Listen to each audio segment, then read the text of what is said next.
Hey y'all, Alan Adams here, Tusks and Tails. I wanted to bring myself out here and introduce myself, and kind of in the beginning we're getting a little bit bigger. I'm having some people reach out to me, they kind of want me to introduce myself, show them what I got, stuff like that, and I felt it would be better if I just did it through a video. I plan on posting this on YouTube. It's kind of hard for me to, I'm gonna give you all the content I possibly can. I know I've had people reach out, we want this, we want that.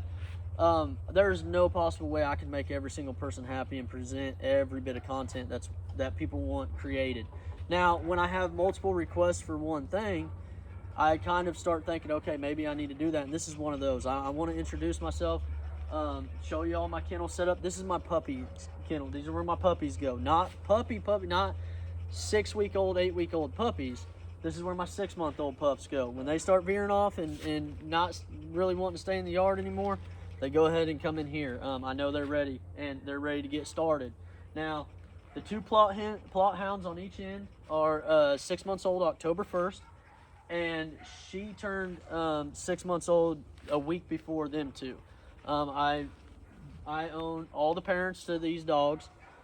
These are my first 2 litters that I've personally dropped that I'm going to be starting. Of course, I've started my own puppies, and those are my grown dogs back here. So this cur dog Mama brought home one day. I didn't argue with her. She said, "Hey, it's a good looking cur dog. I want it." I said, "Okay." So nothing against her. She's in there hanging out right now. She usually just runs around and runs free, but it's an extra kennel, and I wanted to make this video, and she's a little hyper, so I put her up in there. But what it is, it's a 4-bay kennel, 4 foot by 6 foot each kennel. It's 2 on the ends, got automatic feeders. I have automatic feeders for every single one of my kennels. I just made them out of PVC. And when we go out of town, I don't use those constantly.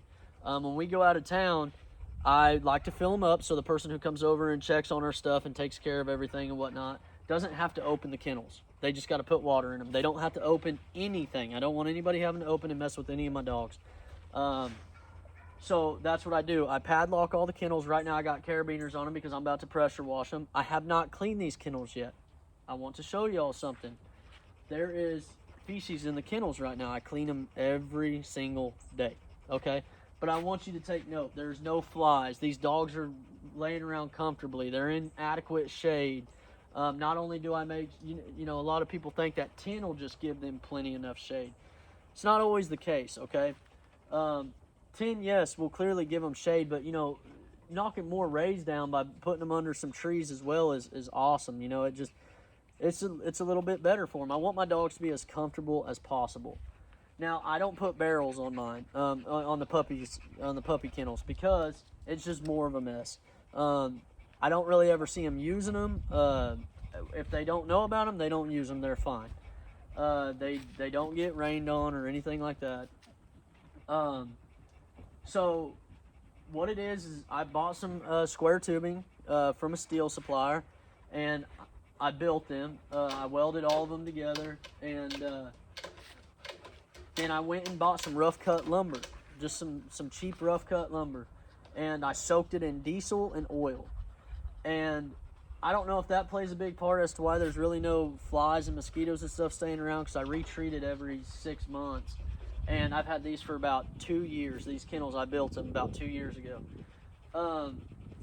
And they're holding up great. I see a lot of people have issues with them starting to rot out, rust out, whatever the case may be.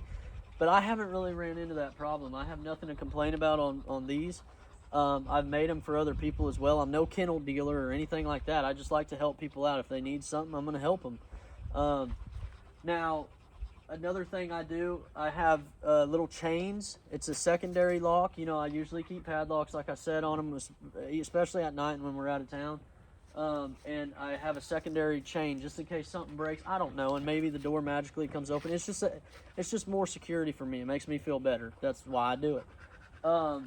Water-wise, I use 5-gallon buckets. I deep clean my water buckets every other day. They get fresh water every day, but I'll scrub them out with Dawn dish soap, bleach, and vinegar. Clean them up.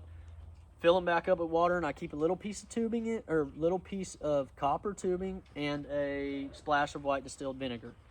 Now, cleaning process, I let them all out for about 20-30 minutes a day. Let them run, let them explore, make them want to go, grab them up. You know, it helps get a handle on them right away. Hey, come on, load up. 6 months old, they're not loading up, but they get the idea. Hey, come over here, jump up here, and he's going to put me in. You know, and then eventually you'll make progress. So I believe that helps. That plays a major part with just getting a little bit more time and handle with your dog. 30 minutes of play time, and then hey, it's back up there. When I go to clean these, I use a pressure washer, just a simple pressure washer. I spray everything out, and then I bought or my wife did. I got to give her the credit. She bought a little bottle thing that I can connect to a hose, and I can fill all my chemicals in it, like bleach, vinegar, and Dawn dish soap as well.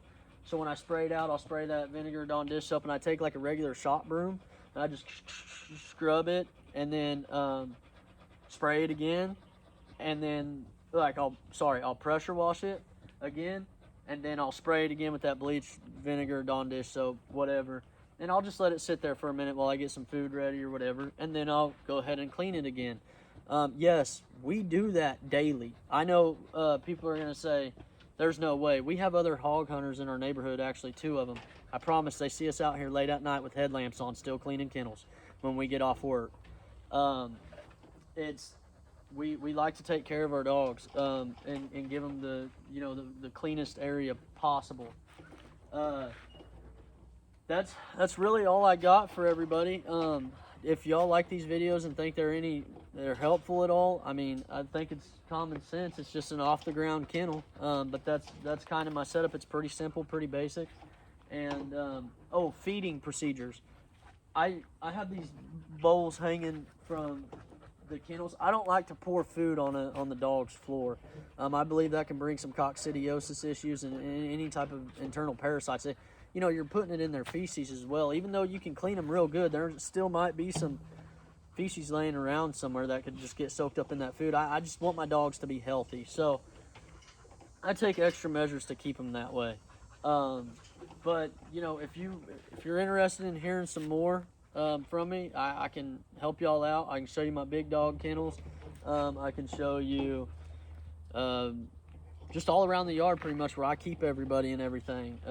In Texas, we have dogs on runners because I don't know the chain law to a T, but you can't have them really on a chain. So that's what we do. I can explain it all to y'all. If this video gets the likes and has any more questions, I'll help y'all out as much as I possibly can.